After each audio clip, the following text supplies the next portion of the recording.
कोनो गांव में एगो किसान रहत रहलन।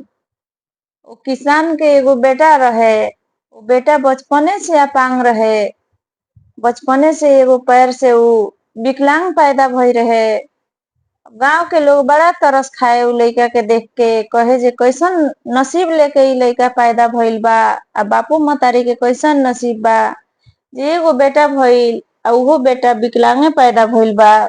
लेकिन फिर भी ऊ अपना मतारी खातिर बहुत प्यारा रहे, बहुत दुलारा रहे। ओकर मतारी ओकरा से बहुत लाड दुलार करस, बहुत प्यार करस। उनकरा तनको ना लागे जे हमरा बेटा में कोनो कमी कमजोरी बा, कोनो कमी बा। उनकरा लागे जे जैसे दुनिया के सारा लइका बा वैसा ही हमरो बेटा बा। स्कूल ना जा सके उ लइका, घर ही में मतारी ओकरा के पढ़ावस लिखावस। सब कुछ जितना उनकरा जानकारी रहे सब कुछ सिखावस पढ़ावस उ लइका के।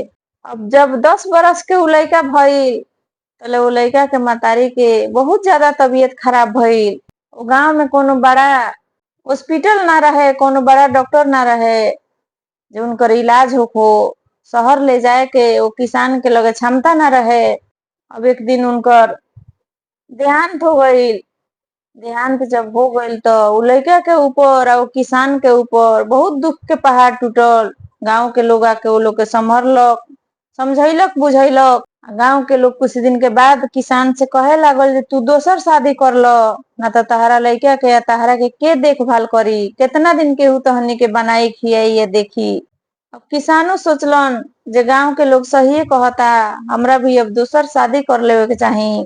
कुछ दिन के बाद एगो लड़की देख के कहीं शादी कर लेलन। शादी कर लेलन जब वो दूसर की पत्नी उनकर अइली, 2-4-10 दिन वो लइका के देखभाल सेवा संग्रह कइली। ओकरा बाद से उ लइका के बहुत हेला करे लगली, बहुत उ लइका के दुर्दशा करे लगली। उ लइका के किसान जब घर से निकल जास तो भर पेट खाए के ना देस। वही में लंगड़ाते गोड़े ओकरा से घर के सब काम करावस, सब धंधा करावस।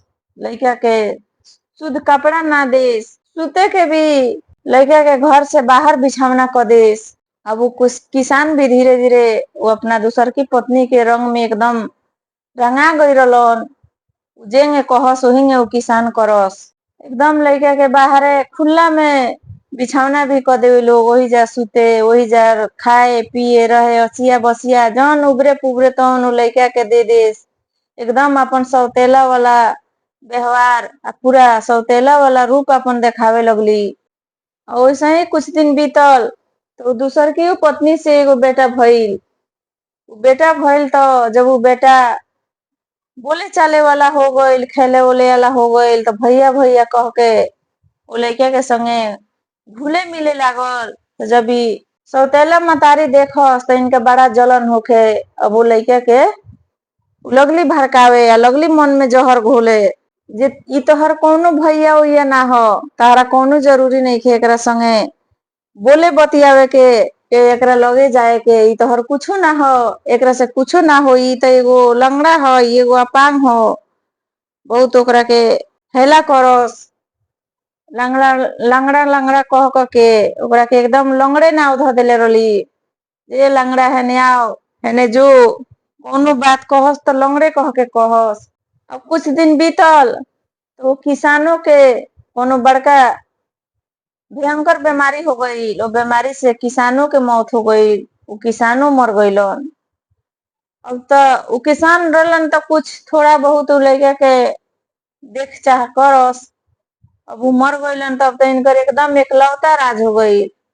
अब एकलौता राज जब हो गई तब और ज्यादा दुर्दशा करे लगली। और ज्यादा वो लइका के कई कई दिन हो जाए खैला पियला।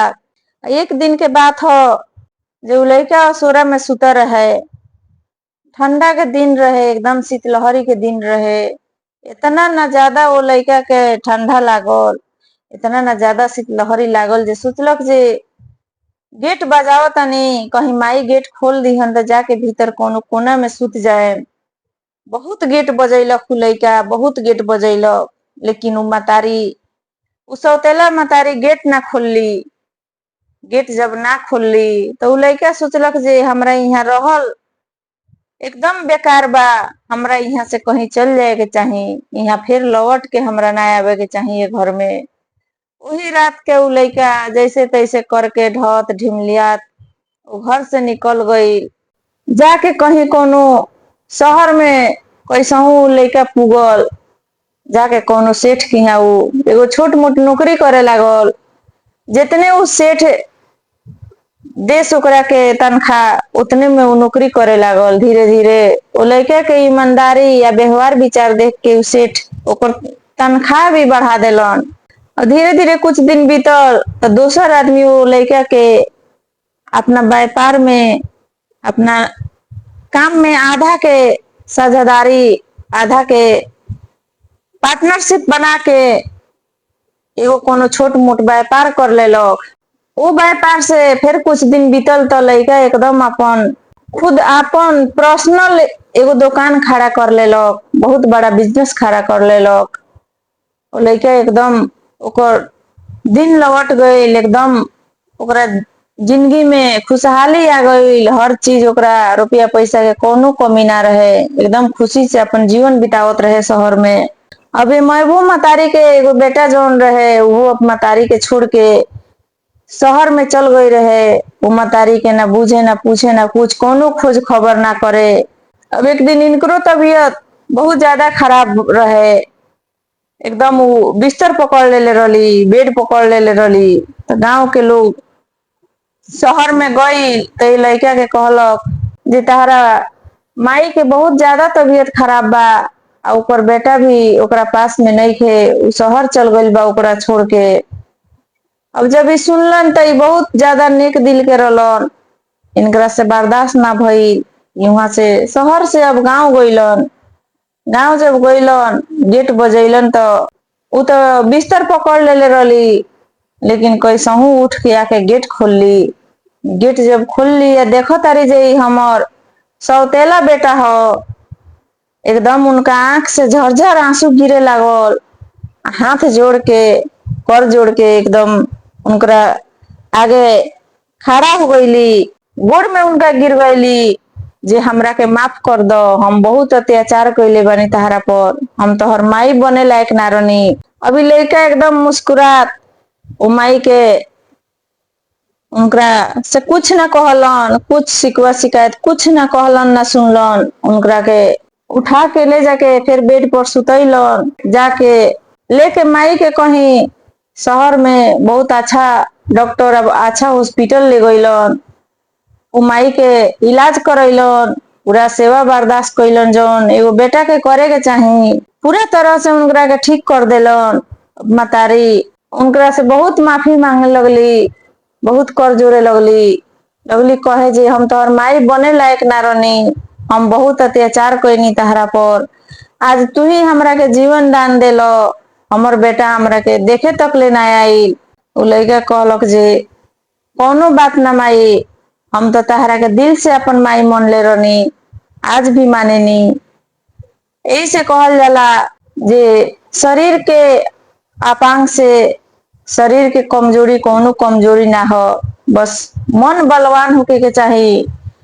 मन अगर बलवान बा, आदमी एगो कुछ ठान ली जे हम करे तो केहू कोनो इंसान कर के रही। शरीर के कमजोरी कोनो कमजोरी ना हो, कोनो कमी ना हो। आदमी के अपन आत्मविश्वास एकदम बलवान रखे के चाही, केहू के अपन विचार सही रखे के चाही, अपन व्यवहार सही रखे के चाही। एगो आत्मबल इतना बड़का बल हो जे कुछो जीत सकता, कुछो हासिल कर सकता। एगो अपांग लड़का अपन एगो साम्राज्य खड़ा कैलक, अपन साम्राज्य खड़ा करके अपना जिंदगी में एकदम खुशहाली से जिए लागल।